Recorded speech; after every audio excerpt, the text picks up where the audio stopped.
ways to preserve food in that there's only 2 ingredients. No vinegar. A lot of people think vinegar.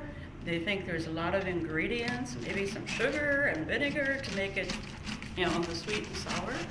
But as you'll see, within 15 minutes, when you put the salt onto the cabbage, it starts working and it creates its own juice. To every pound of sauerkraut, you could use 1.5 to 2 teaspoons of salt, and that's all it takes, and that gets the cabbage to start working, as we call it, and it produces its own juice and breaks down into, instead of a rigid piece of cabbage, into a very pliable piece of what I call kraut. And the key to success is, what am I using? Glass, wood, and a crock.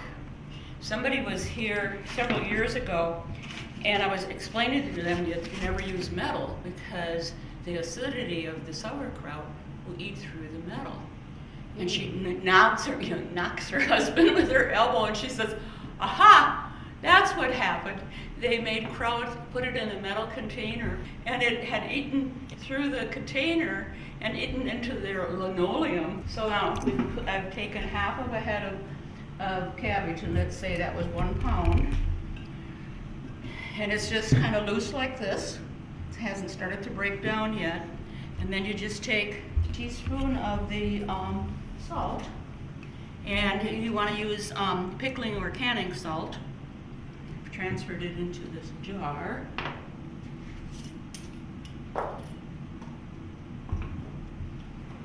And so we'll put 2 teaspoons in here.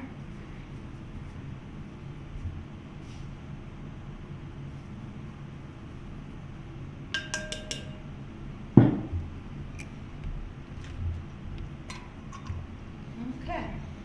And then you just want to get it stirred up and get it starting to work.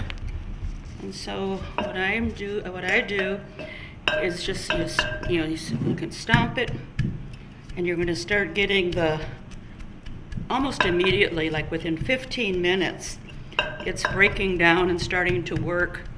And in some of the more modern recipes that I've read, people will put it right into their canning jar and weight it down and just let it work in the refrigerator or in a cool, dry place.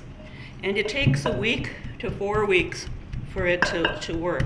But now, if we just look back at this in a little bit, you're going to see that we're going to get liquid in there. And I didn't add any liquid. I didn't add any water. No vinegar like you had asked. It's strictly salt and cabbage.